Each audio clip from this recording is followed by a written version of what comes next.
मोहफुलापासून विविध पदार्थ तयार केले जातात। ह्या मोहफुलांमुळे गावकऱ्यांना बेरोजगारीच्या काळात रोजगार मिळतो। औषधांच्या निर्मितीत सुद्धा मोहफुलाचा महत्त्वपूर्ण वाटा आहे। उन्हाळ्यामध्ये शेतमजुरांना रोजगार नसतो आणि अशातच मोहफुले संकलनातून त्यांना रोजगार मिळतो। भंडारा गोंदिया जिल्ह्यामध्ये मोहफुलाला रानमेवा म्हणतात, तर विदर्भातील लोकांसाठी ते कल्पवृक्षापेक्षा काही कमी नाहीये। या दिवसात वनांचलच्या गावांमध्ये पिवळे सोने नावाची मोहाची फुलं पडतायत। ती फुलं गोळा करण्यासाठी ग्रामस्थ सकाळपासूनच शेतामध्ये आणि जंगलात जात आहेत। मोहफुलाचा मादक सुगंध जंगलामध्ये सगळीकडे पसरतोय, त्यामुळे ये-जा करणारे सुद्धा आकर्षित होत आहेत। दरवर्षी जिल्ह्यात मोठ्या प्रमाणात मोहफुलांचं उत्पादन होत आहे आणि त्यांचं संकलन गावकरी करतात।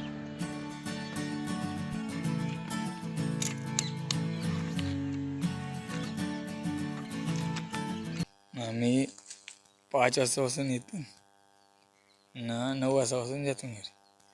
किती मोह वेचता आपण? आम्ही 15 वाजता एकच बरी तर उत्पन्न माहीत नाही, आता होवायला ऐकली 2 महिने लागतात। आम्ही दररोज सकाळी 5 वाजता मोवा यायच्याला जंगलात येतो आणि 9 वाजता परत घरी जातो। आम्हाला 2 महिना रोजगार भेटते।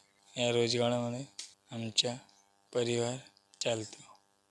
दरवर्षी मोहाचे शेण येते।